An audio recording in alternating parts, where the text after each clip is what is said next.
Next up is Karlin Itchoak. He's the Alaska Senior Regional Director for the Wilderness Society. Karlin, come on up.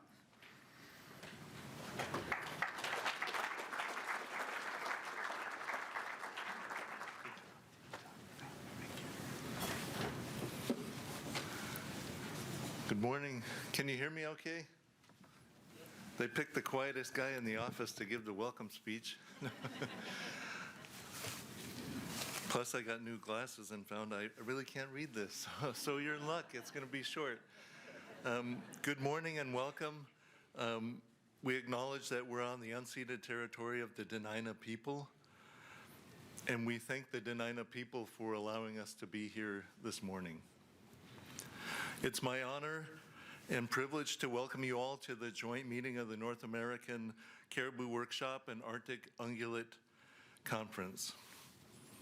I'm really kind of taken back here. There's a lot of people. And Tim, I hope you'll let me know when my 40 minutes are up. I'd just like to ask those of you who are Indigenous knowledge holders or come from a village to please stand. Can we acknowledge our elders and our Indigenous knowledge holders? Thank you. If you'll keep standing.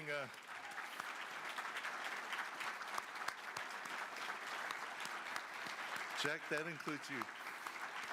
Also, I'd like to ask all of you who flew from outside of the United States, if you would stand also. Welcome. Pakalagipsi. All of you who are here from the United States, please stand. We should have everyone standing. Welcome, welcome. This is exciting. Pakalagipsi arigaw vanga nakayaki chuakak sit na suak mun. Akaga wilburi chuakak ut kayagvik mun asi akaga kor ichuakak ut kayagvik mun. Asi Norman, Irvin, Schenectady me, New York me. Asi akaga Margaret, Irvin, Schenectady me. I am from Nome, Alaska. My name is Karlin Itchoak, as Dr. Jolly mentioned, and my grandparents are Wilbur and Cora Itchoak from Utqiagvik and from the Colville River. On my mom's side, my grandparents are Margaret and Norman Irvin from Schenectady, New York. I'm the Senior Regional Director of the Wilderness Society for the Alaska region. Look at this amazing crowd. I'm still speechless. And I feel honored to be here, and what a great place to hold an ungulate conference here in Anchorage. How many towns can you hold a conference where we have ungulates running around in the town? So I hope you get to be able to see our majestic moose. And as I reflected on our moose, it made me realize that I grew up around ungulates. I was born and raised in Nome. My father was from Utqiagvik, and I would go to Barrow, or what we call Utqiagvik now, go there twice a year for whale hunting. And as we heard from our first speaker, the Indigenous people, we live with the ungulates. They're our relatives, as you know. And so before I begin, I just want to tell you a little bit about can you hear me okay in the back? I just want to tell you about the Wilderness Society. We were founded in 1935 by a group of conservationists and scientists. We're a science-based organization. We have about 180 employees. I only know because we all just met last week in Denver. I was in Denver the week before. Last week was Albuquerque. We met in Albuquerque for our all-staff meeting. But many of our founders, like Olaus and Marty Murie, Bob Marshall, Aldo Leopold, Howard Sonnheiser, many of the founding folks who helped create conservation, not only in the United States, but in Alaska, helped create a lot of our protected areas and our wilderness areas, our wildlife refuges, and areas where are sanctuaries for our current ungulate populations. And so the mission of the Wilderness Society is uniting people to protect wild places. And so we hope to continue that. And I just really want to give a shout out to Dr. Tim Fullman from our staff for all the work that he's done helping bring this conference on behalf of the Wilderness Society and Dr. Jolie and everyone else on the organizing committee who made this happen. Also, we have our IT director, Antoine Pham, who came all the way from DC, and just want to thank you, Antoine, for being here. As I said, ungulates have always played an important role in Arctic indigenous cultures, and we're always crossing boundaries. As I grew up in Nome, there was dozens of reindeer herds in Nome, and I saw Fred Goodhope yesterday and reminded me of growing up around reindeer herds, and they were always crossing the roads, and we were always interacting with the reindeer herds, and many of those reindeer herds came from Norway.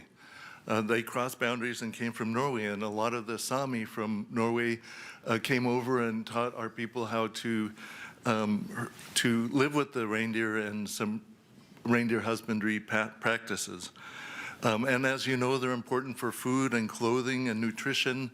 My grandfather, who I mentioned, Wilbur Itchoak, was a reindeer herder in Utqiagvik. I don't have a single photo of him and my grandmother where they're not wearing reindeer clothing. They depended on the reindeer for their clothes, for their food. They took care of the reindeer and their family. The reindeer took care of us and our family.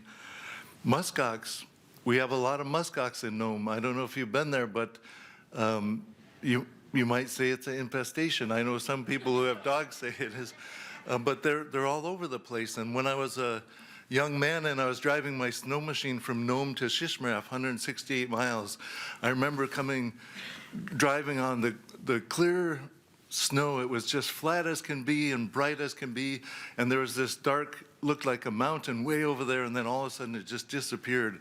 And as I got closer to that dark mountain or whatever it was, it was this big cloud of snow, and it just settled. And then I could see that it was over 100 muskox that had seen us coming on our snow machines, and they all scrambled, and all the adults surrounded the outside, similar to this picture, and put all the young in the middle. And it was just impressive, and they were just protecting their young. And I've never seen anything like it, and I've never seen anything like it since. We still have a lot of muskox, but to see that many in one herd, it was just amazing. It was incredible. And I keep thinking about how times are changing, and how when I saw Fred yesterday and thinking about how maybe there's only one or two reindeer herds now in the Bering Strait region, and thinking how the climate crisis and all of these changes are impacting our livelihood, our animals, our ungulates, our culture. It's all tied together. If we lose one, we lose the other. And it's really, I don't know how to get across to all of you what the commissioner just said, but what you are doing is really important work. And I can't stress that enough, and just thank you for the important work that you're doing. And also just crossing boundaries to intellectual boundaries and cultural boundaries, to encourage you to listen to elders, to listen to the people that live on the land.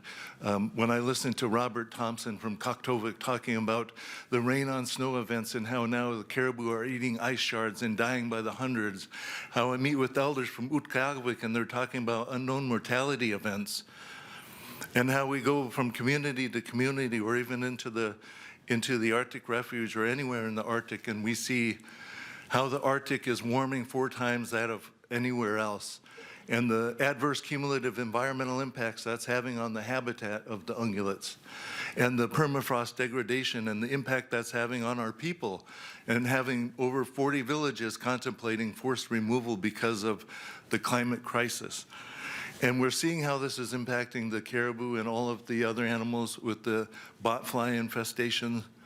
And I don't have to tell any of you this.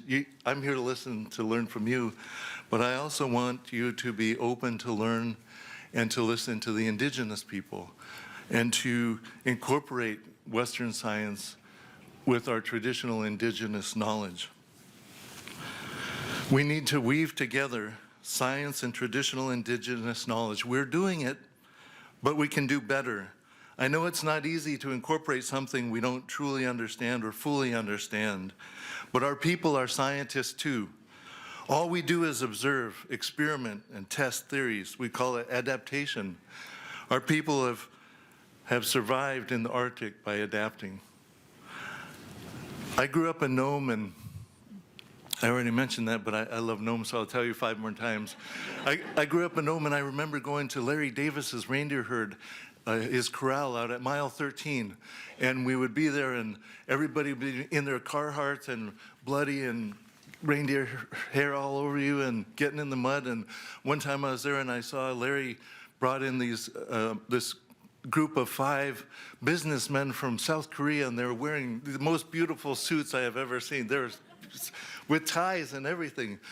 And my friends Willie and Tom Davis were cutting the antlers off the reindeer, and they were piling them up for shipment to the market in Asia. And I remember watching these businessmen, one after another, walk up to the reindeer after the antlers were cut off, and they were drinking the blood. And I was curious. I thought, what's going on? I've never seen this. They didn't care if they got blood on their suit. And so I was very curious, and I didn't understand what was happening. But the more I learned about their culture and their traditions and their beliefs and their traditional medicinal belief system, I became to understand why they were doing that. And so for me, that was a cultural awakening. And it reminded me a lot of our traditions and values in the Inupiaq culture, or the Gwich'in, the Athabascan. All of our indigenous groups in Alaska have similar beliefs. So that was an eye-opener. And I already mentioned my late grandfather, Wilbur Sr., who had a reindeer herd, and the importance there, but also my uncle, Justice Mikiena, in Unaktuvik Pass. We would go to Unaktuvik Pass, and he would teach us about the doll sheep and the caribou. He would teach us how to hunt caribou and how all the rituals of always letting the first ones go through, never harvest a mother with a calf. And there was always all these rules, and we only took what we needed, and we treated each animal with respect. And the animals would go back, and their spirits would tell the other animals how they've been treated. If they were treated with respect, they would come back and give themselves to the village. If they were wasted, they would pass the village and continue on. And so these animistic and spiritual beliefs that I learned from my elders and from my uncles, they have a lot to teach us as well. And I hope that we don't just incorporate that into our scientific research. Let's make them co-authors. Let's include them in all of our research. My uncle Junior, Wilbur Jr., he was in Utqiagvik, and he and his best friend Marchie, they were lost out on the ice for 9 days.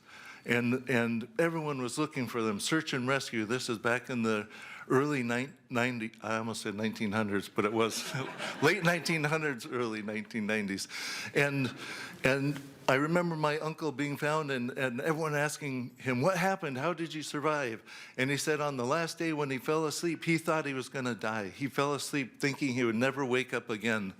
And when he woke up, he would tell the story, there were 2 caribou on either side of him, keeping him warm, keeping him alive.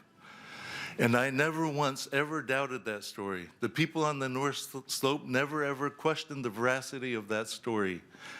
And it's kind of like when I go visit my friend, Dr. Sarah James, who's here in the audience from Arctic Village, and she tells us about how the Gwich'in are caribou people, and the Gwich'in became caribou.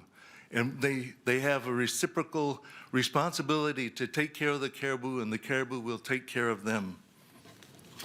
You can read that story and that belief in The Man Who Becomes a Caribou by Greg Mishler and Kenneth Frank. And so just hearing these stories and believing them may be hard for scientists. I don't know. I'm not sure, but I hope not. I hope that you'll give the credibility that our indigenous knowledge is due, and that you'll continue working with our indigenous knowledge holders. We all have a lot to learn from each other. This conference has brought together an international group of ungulate biologists, research scientists, resource managers, industry professionals, policymakers, indigenous knowledge holders, and other interested parties who want to share their knowledge and learn from other experts about caribou, muskox, Dall sheep, moose, and reindeer. The conference theme this year is Crossing Boundaries. Arctic ungulates cross natural landscapes boundaries, connecting ecological processes between different systems, and requiring partnerships and collaboration across resource management and national and international boundaries. We have two large scientific groups that usually meet separately but are crossing boundaries to meet jointly, the North American Caribou Workshop and the Arctic Ungulate Conference. We are bridging Western and Indigenous ways of knowing to identify creative opportunities to steward and sustain Arctic ungulate populations in a changing world. Our people have a deep spiritual connection to the animals. We view them as our relatives.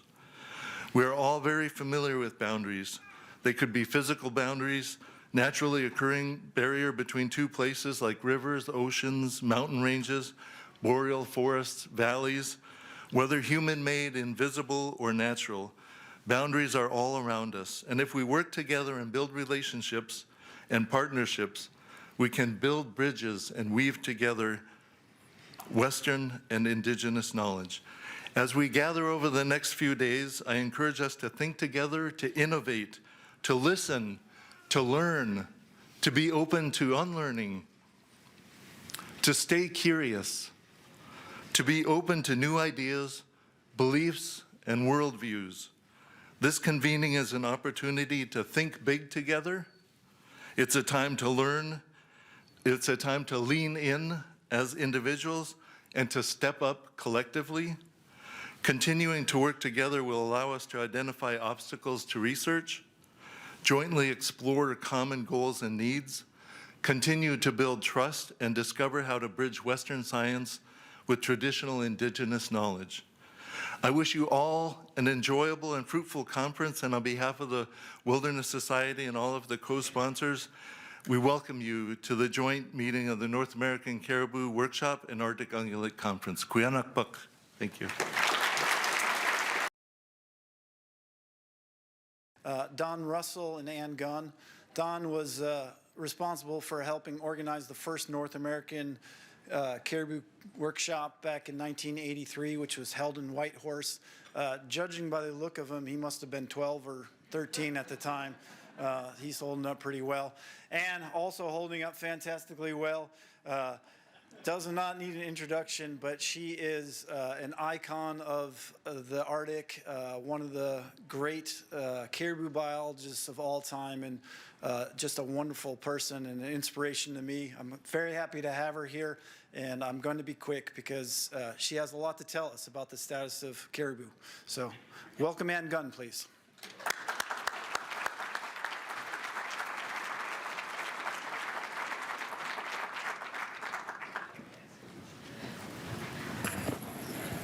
I don't think I've ever been to a talk where I haven't had to lower the microphone.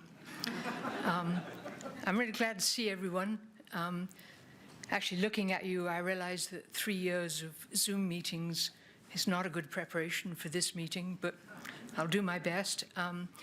The conference committee asked us to do an overview of Rangifer status and trends, and it turned out not to be as a simple matter as Don and I hoped it would be. And we realized while we were doing it that the conference theme of boundaries is an inspired choice. And towards the end of our presentation, we'll come back to that. I'd like to thank the organizers for all their hard work and for inviting Don and I. And I would like to thank the biologists who shared their data so that we could do this overview. And above everything, I would like to thank Bonnie Fournier of Yellowknife, who showed unbelievable patience in doing our maps. We've organized our talk on status and trends by the 4 major ecological groups: Arctic islands, boreal forest in Russia, and then tundra. And we've included we've acknowledged domesticated reindeer because they're also part of Rangifer. And then as abundance contracts and expands, so does range use. So we'll summarize that. And then, because it's Don and me, you get for free some thoughts of where we are now. We used 330 populations, and we used the available time series of counts, many, but not all, with a fair degree of standardization. The time scale we took was one generation, which is one caribou generation, which is 7 to 9 years. And of course, we had to make compromises with the data, so it's not perfect. To describe the changes in rates, we use the we use the exponential rate, and we expressed it as halving or doubling time. Starting with the Arctic islands, there are 3 endemic, highly specialized subspecies.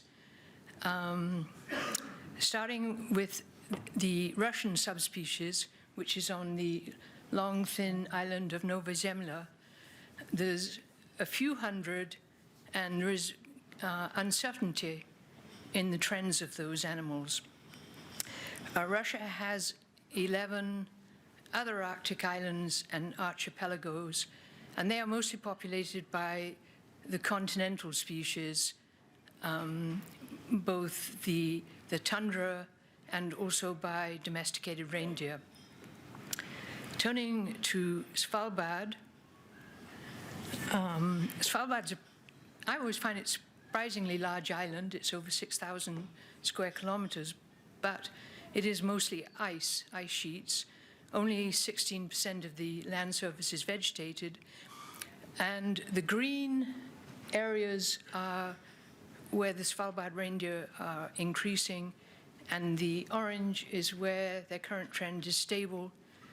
The overall trend is a steady increase with a doubling rate of 7 years.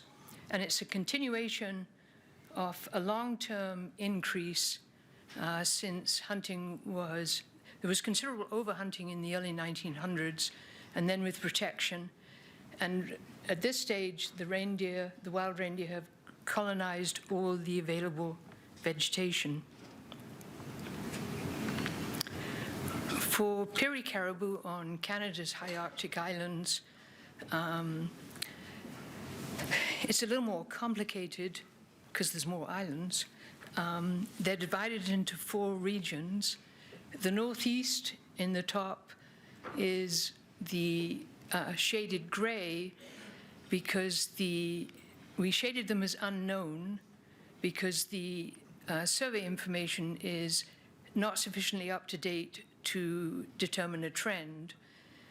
The exception is the one island shaded red in the middle, which was surveyed in 2019, and the Peary caribou had collapsed from 2,300 to just a few individuals. The northwest, in the center, the Green Islands, are recovering from at least 2 previous die-offs and recoveries, and they're still in recovery. The southwest is Banks and Victoria Island. They are currently stable, but they're stable at low numbers after a previous high in the 1970s. And the southeast is shaded dark gray because they're likely extirpated. There was no evidence of a recovery after a disappearance of the 6,000 caribou by 1995.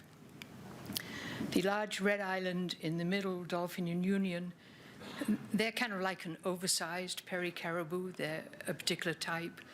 And they peaked in 1997 and were slowly declining. And then in just 3 years, their numbers collapsed 75%, which gives it a halving rate of 2 years. Now it's kind of a jump in geography over to eastern Finland and western Russia, and we've now moved to forest reindeer, wild forest reindeer. The dark gray area is the historic range, and in the 1900s, the wild Finnish reindeer had disappeared, but they naturally colonized from Russia, and they're now increasing. There's two populations, and I understand there's a paper here which will point out, I think there's an additional two populations. The situation is a bit different in Russia, where there's 9 populations with fragmented ranges and generally declining. Skipping over the Atlantic to Canada, and here's the swath of the boreal forest that crosses all of Canada. And the red is declining, the orange is stable, the green is increasing, and the gray is we couldn't assign a trend. And so you can see there's sort of a broad swath of a tendency for more declining populations in the east, with a couple of exceptions, and then a very highly fragmented population in the west with small reduced populations. And there is some recovery there because there's fairly extreme recovery measures. And there are 62 populations, and 52% are declining, 27% are stable, and 8% are unknown, even though it's a very large one in the Northwest Territories, which is not to say they're not doing studies, it's just the information we had, we couldn't detect a trend. And I couldn't resist adding this. It's actually nothing to do with boreal caribou, but in the middle there's a purple circle, and that is one of Canada's populations, I think only population of feral reindeer. And the people of Sanquillugac, they look after them. They organize and undertake their own aerial surveys or ground surveys, and they adjust their harvests accordingly. So I just thought I'd like to mention them. Newfoundland on Canada's east coast, about 30,000 caribou. Overall, a stable population, but they group, they have about 32 populations. They group them into 4 regions. The two central ones are stable, and the northern southern ones, as you can see in red, are slowly declining. And what's interesting is that the stability is stability in the phase of low numbers, because in the 1990s, the population had reached a sharp peak after increasing during the 1960s. And when you go back historically, there's evidence for other peaks with a period of about 100 years.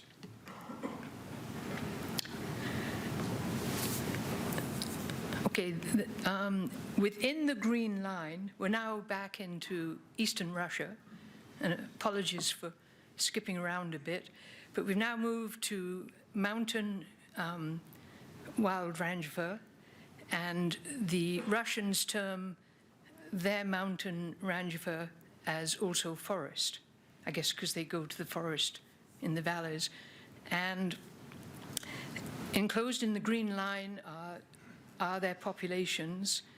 There's 43 populations, but unfortunately 67% of them don't have any information to assign a status to it. And so even though I put a total number in a total status, it would be very much a minimum count.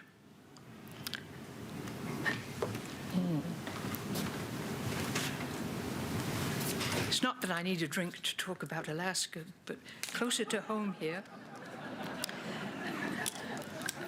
I think this is and not just because it's Alaska, I think it's a really interesting map because there are several large herds, which are, there are 16 herds that have a very high frequency of counts on an annual basis and are very well monitored.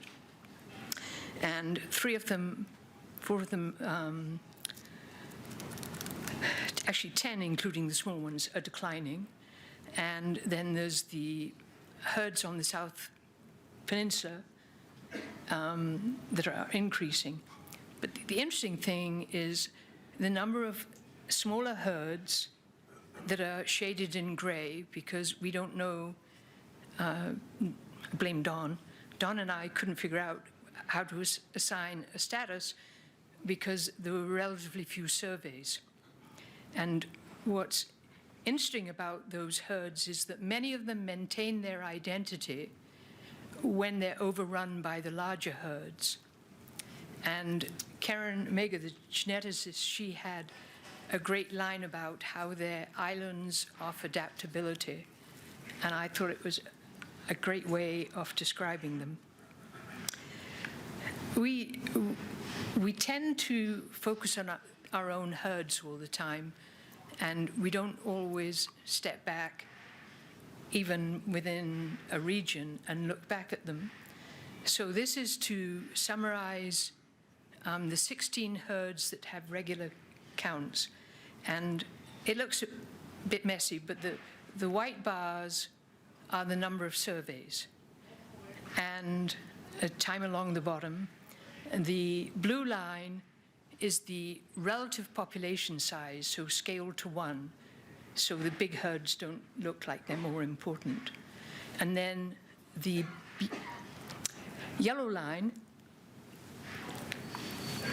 is just the rate of change, and it's centered on 0, the dashed line. So when the yellow line is above the dashed line, they're increasing. When it's below, they're not. So I think a couple of things stand out. One is that there was a prolonged peak in numbers, and then it started to decline. It kind of leveled out, and then it's declined really rapidly.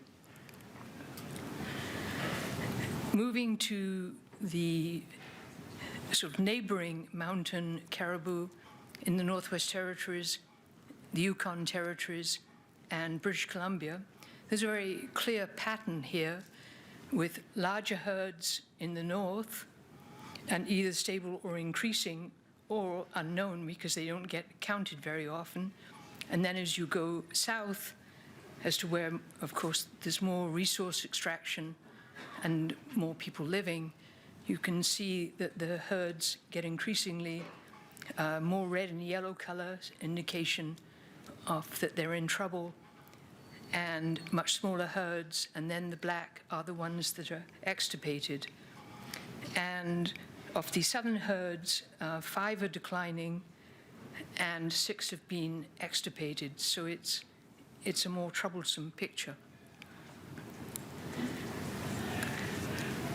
Moving to Europe and Norway,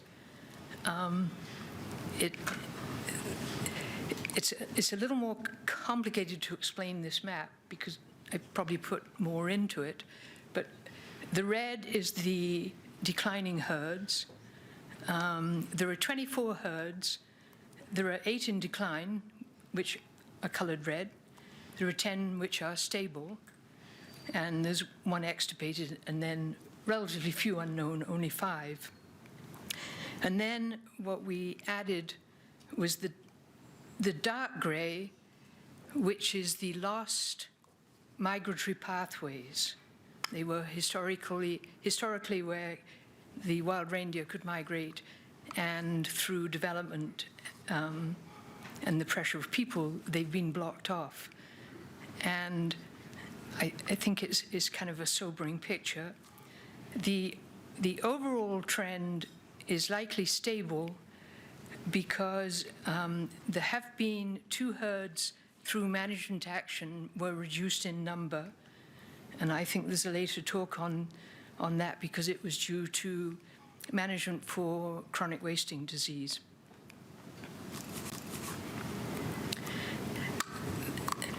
This is to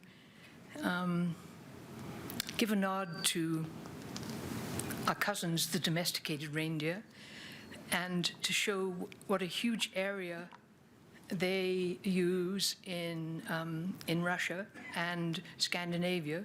So the blue is where the domesticated reindeer are found. The hatched is where the wild reindeer are, and you'll see the wild reindeer on the tundra, but the domesticated also are on the tundra and into the treat areas, which makes for different type of reindeer herding. And in terms of boundaries, there's, I think, such a need to work with them. They have, well, the Rusami, there are 22 indigenous groups of Russians who do the herding, and they have such an enduring pool of knowledge, some of which will be applicable to the wild ones. And we share so much in what we see about changing landscapes. This picture, and Bruce Forbes will answer any questions afterwards. There are some stories about this picture, but this is the Nanettes during their summer migration, where they're faced with gas fields, pipelines, and railway tracks. And this is what they have to contend with, and how they're learning to adapt to it. And I think what we can push our boundaries and learn from them. 3/4 of, actually probably more like 85% of wild rangifer are migratory tundra caribou. And this map shows the major herds. For Russia, there are there are 25 populations because there are many small populations on their islands, and largely their status is unknown. And the larger herds, Don and I have the advantage of knowing, of keeping track of their status through CARMA, the Circumarctic Rangifer Network. And 4 of the larger herds are declining, 2 are stable, and 1 very small one is increasing. And for the map of North America, and we include Greenland and Iceland, you can see there's some large red herds, but there are signs of hope with the increasing ones. And we picked 7 herds, which includes the porcupine herd, the Bathurst, the Leaf River, the George River, the Taimyr in Siberia, and the Western Arctic and the Central Arctic in Alaska. And it's obviously messy and untidy, but that's reality of what these herds are doing. It's scaled to 1, so there's not an impact of herd size. And it shows a peak in the 1990s.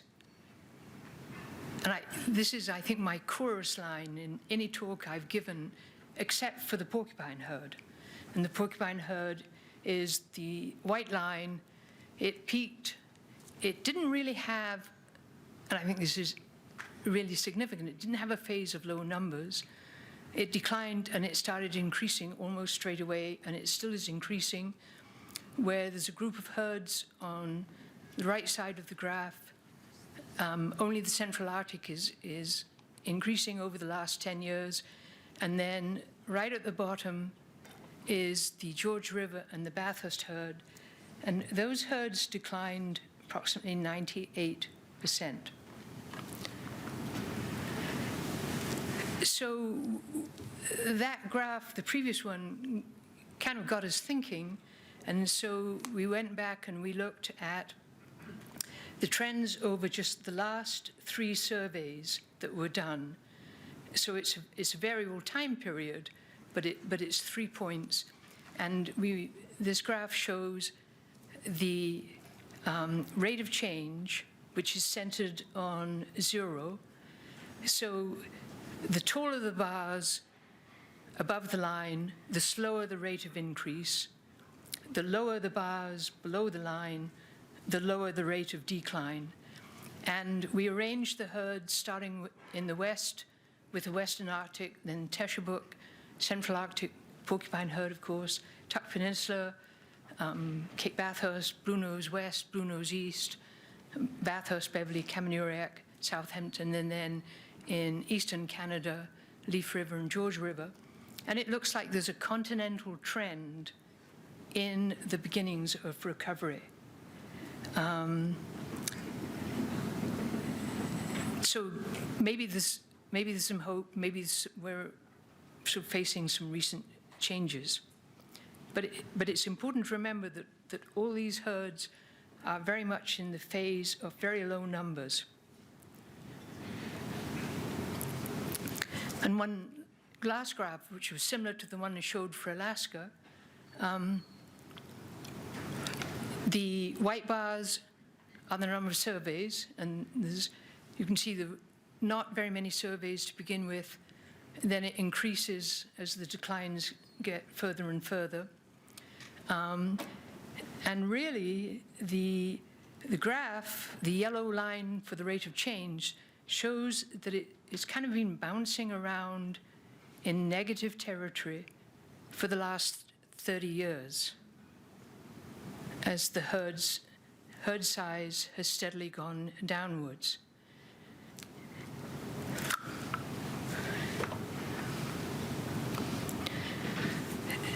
Iceland, these are, they're looking very comfortable because they don't have to deal with wolves. They don't have warble flies. They don't have mosquitoes. But they have volcanic ash and sheep. But anyhow, they are feral reindeer, but because they're behaving like, migratory tundra, we've included them. And they were introduced several times in the last century, but then since the 1940s, they've increased, kind of stabilized, increased, but just very recently, in the last couple of years, they've started a decline.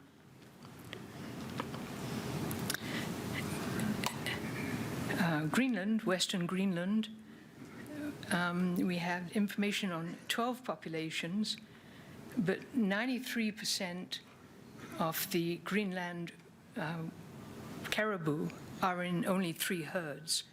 And so you can see the small gray populations on the north, and there's one on the extreme south, and they are not surveyed enough that we could measure a trend. The 3 major herds, one is declining, and 2 are increasing at a very high rate. I think they've doubled in the last few years. And it's worth remembering that it's only about a 200-kilometer strip between the ice fields and the coast. So, and it's a very fjord-type coastline, so they don't have much room. Their numbers have varied before, and they're known historically for their cycles, and their cycles have typically very long, low-number phases lasting over a century. So with all the changes in numbers, the caribou changed their use of space. And this is the George River herds range, and the 3, the blue, the green, the red line, are the range use from 1985 to 2008, when the herd was declining, and the herd has, like I said, declined 98%. The pale blue shape in the middle is the current range use for 2020. And the small black dots scattered around the coastline, those are the communities. And so this gives you a scale of how people, when the numbers have declined to this extent, how people have lost their access to caribou. And the other interesting thing about the caribou have retreated to a very similar location that they used in the 1950s when their numbers had collapsed. And it's very similar to what Skoog called the center of habitation. We see the same thing for the Bathurst herd. And then for Baffin Island, where the caribou numbers have recently collapsed, the elders talk about these refugiums, where caribou end up when their numbers have contracted in tough times. And there's an awful lot to think about there in terms of how do you look after the land that the caribou have left vacant, but they will return to? So how do you keep that landscape permeable and open if they come back? How do you look after their refugiums, their heartlands that they contract to? And where does it fit with things like critical habitat and the placement of indigenous protected areas to protect the heartlands and the land that they can return to? And further on, there's the range contraction at the individual herd scale, and then there's the range contraction, the historic contraction, the overall loss of range, particularly for the boreal caribou, as their numbers have declined. Some of these herds have been declining 30, 40 years. The dark gray is the area that's lost. There's just a few small fragmented herds holding on. The yellow I put in just for interest because it's the mountain caribou that are 500 animals or more. And the small black speckles are the extirpated. But I think it shows you the scale of loss that may be happening. And there are 38 herds that are less than 100 individuals, and they're at the risk of bad luck. And so they have just things going wrong for them, so they're very vulnerable. So where are we now? Well, the overall trend is continuing, but slowly, but that's not surprising because we've already had some 20, 30 years of decline, but the rate of decline has slowed down. The current status for wild rangifer is approximately 2.14 million, which is very similar to the numbers for domesticated reindeer. And you can argue that because 80% of these herds that are in red are tundra migratory caribou, and they're at a low in their cycle. And so there is the thing about cyclic is that there's an assumption they'll come back. Some of the herds are at lows that the elders have never seen before.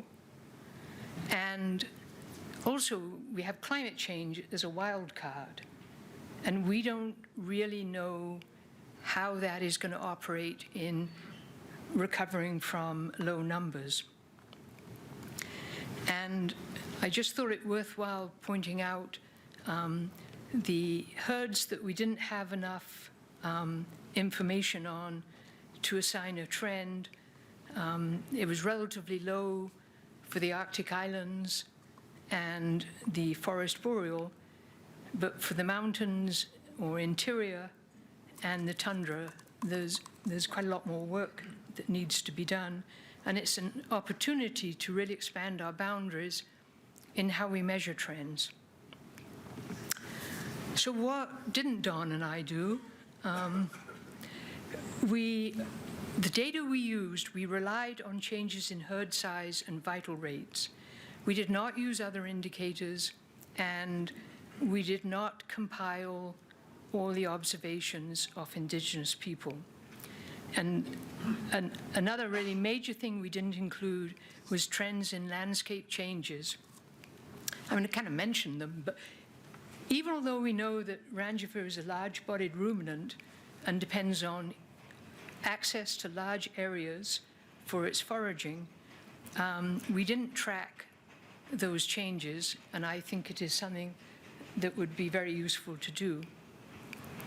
And there is a model for how to do this, and Norway has an interactive atlas with publicly accessible data, and it has an engaging title called View Norwegian Landscapes as Reindeer Do.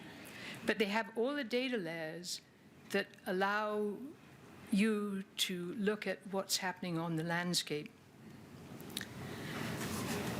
So the declines have continued. There's been relatively few recoveries since management. There's been management planning in some cases for over 30 years, and it has not been necessarily as effective as it could be. There's been a lot of hard work, but it doesn't seem to be changing things very effectively. And so it raises the question of whether to what extent are we putting tundra and taiga ecosystems at risk because of our somewhat ineffective planning, and what that means, like looking further forward in terms of can Rangifer be used for carbon storage by having an intact ecosystem. And when I found this quote in relation to ancient trees, how they always get measured and they still get lost. And I think it's a risk that we need to pay attention to, that we measure everything, but we don't translate it into effective conservation. And I think one of the reasons why we need to push our boundaries about how we do management is we need to look at other ways of managing complex problems. And complex problems with a capital C and a capital P are an actual planning discipline. It's a specific planning term, and it's typically defined. It has multiple, sometimes competing socioeconomic perspectives, and the solution, there may be multiple possible solutions. And this is well known outside kind of the range of a planning world, but I think it's time to start bringing it in. And an example where it has been applied is West Coast salmon fisheries. So boundaries, a couple of quick ideas, what we need to change. We need to change how we implement local observations and integrative indices, both at landscape and individual, to monitor herd trends. And I know, looking at the program, there are talks which are talking about this, but for a few individual herds, it needs to be a lot more of it to all herds, so we're not just relying on the conventional aerial surveys and radio collars. And once again, Norway, and this is not a paid announcement, but Norway has really taken the lead on applying integrative indices based on animal quality and what the hunters, the harvesters are saying about them. And the WEC Region Renewable Resource Board is also developing integrative indices using two bodies of knowledge, two ways of seeing. But we've kind of suggested some things we could change, and I should, in my panic, I missed one. We need to investigate complex problems, how we use the planning language of complex problems to start to apply to herd problems. And the third thing we need is we need to change our boundaries about data. Most data should be public because it's from the taxpayers, but it's often really difficult to get. It's difficult to get in time. We have things like artificial intelligence, we have large data, big data. We're not using it to make our data available to the public as well as to agencies, conservation agencies. And that might get a few hackles up, but I think with the trouble we had getting some of the information was a learning curve, and it speaks to a much larger problem. And perhaps the most constraining boundaries that we need to change are our own as individuals, how we think and relate to alternative narratives, other people's stories, other people's knowledge, indigenous, but also other disciplines, fields and systems. I think we need to expand our mental boundaries. And, you know, Rangifer, I mean, over the years, you have to treasure their adaptability, but you have to wonder about our adaptability. Thank you.